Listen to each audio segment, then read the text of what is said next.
The Roman army was highly professional, formidably bureaucratic, and awesomely efficient in the business of war.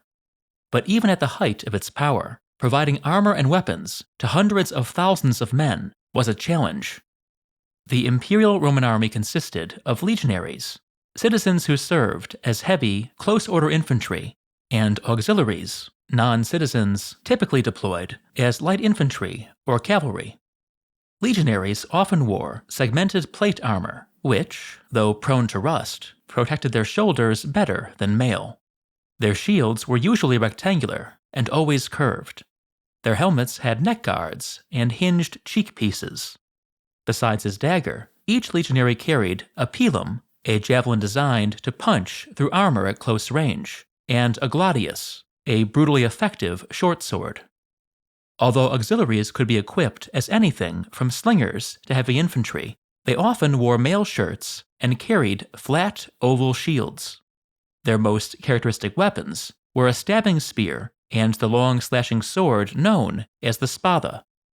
The distinctions between legionary and auxiliary arms were not absolute. Legionaries sometimes wore mail and gradually adopted longer swords and oval shields. The equipment of any soldier could be modified for a campaign. When confronting the fearsome sickle-shaped swords of the Dacians, for example, many legionaries wore arm guards. Auxiliaries provided almost all of the Roman army's cavalry. Some units, like Numidian skirmishers, wore only a short tunic into battle. On the opposite end of the spectrum were cataphracts, armored as heavily as any medieval knight. In general, however, auxiliary cavalry were equipped with mail shirts and oval shields. Although a few heavy units wielded long, two-handed lances, most carried a stabbing spear and several short javelins. Soldiers of the imperial era were normally given their armor and weapons upon recruitment. The cost of the equipment was then deducted from their pay in installments. When a man left the army, he could sell his arms. Many pieces of armor have been discovered with multiple names, apparently of successive owners, inscribed on them. A helmet found in the Thames had the initials of no fewer than 7 soldiers punched into its neck guard.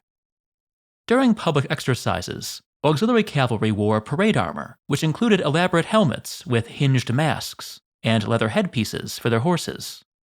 Infantry troops, by contrast, simply cleaned and polished their battle gear for special occasions. Infantry and cavalry alike modified their armor freely. They strengthened its weak spots. Helmets are often found with reinforcing bars riveted to the bowls. And, when they had the money, they decorated every available surface.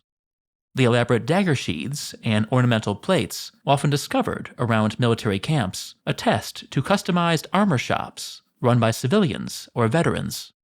One such shop probably produced the impressive sword of Tiberius, now displayed in the British Museum.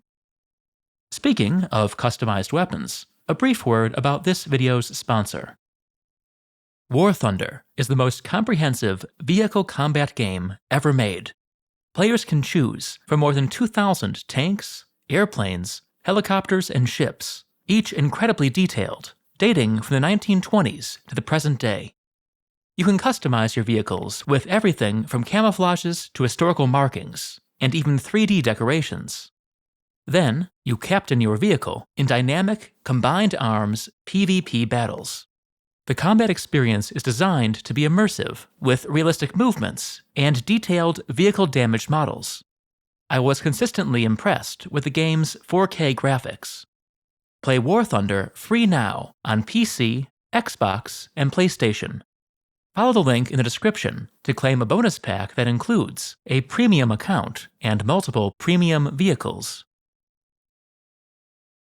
Returning to our topic. Supplying hundreds of thousands of soldiers with weapons and armor created tremendous logistical challenges.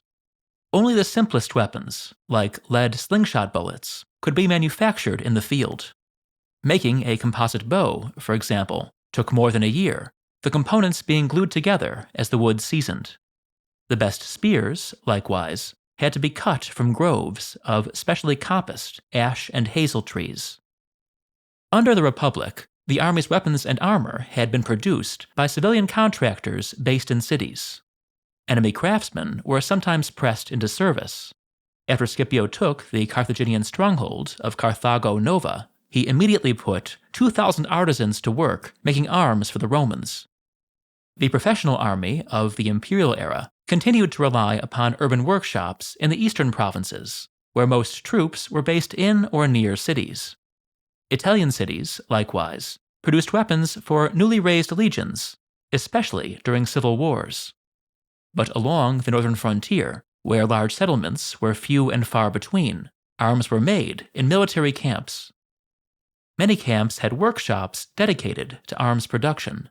Excavation of a fort near Hofheim, Germany, revealed the remains of a forge, complete with tools, iron bars, and a hearth layered with slag and coal. In the half-finished legionary fortress at Inchtatil, nearly 1 million nails were uncovered in the courtyard of what appears to have been a large workshop. At other military sites, troves of scrap metal have been found, collected for melting and reuse.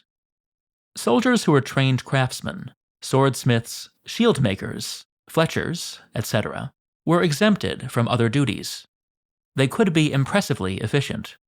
Over the course of 2 days, a single military workshop in Roman Egypt produced cart nails, leather straps, 2 varieties of shield, bows, catapult frames, and 10 swords. Around the end of the 3rd century, in tandem with the reforms of Diocletian, arms began to be mass-produced in the factories known as fabricae. There were 35, 15 in the eastern provinces, 20 in the west. Some made both shields and weapons.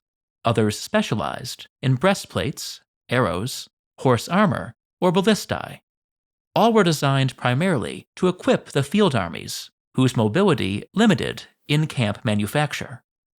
Although a few fabricae were connected with legionary fortresses, most were located in cities and seem to have been staffed by civilian craftsmen. They were overseen by minor bureaucrats who enforced a relentless production schedule. A worker could be expected to produce a fully gilded helmet, complete with cheek guards, every 5 days. Punishments for shoddy workmanship were draconian. A manager who presented an underweight breastplate to the emperor was summarily executed. Fortunately, Told-N-Stone viewers have no need to worry about substandard armor, since they can try War Thunder today, free on PC, Xbox, and PlayStation. Follow the link in the description to claim your bonus pack. My new book, Insane Emperors, Sunken Cities, and Earthquake Machines, is now available as a paperback, ebook, and audiobook. You can buy your copy through Amazon, Barnes & Noble, or your local bookstore. For more Told-N-Stone content, check out my channels, Told-N-Stone Footnotes, and Scenic Routes to the Past, which are linked in the description. Please consider joining other viewers in supporting Told-N-Stone on Patreon. Thanks for watching.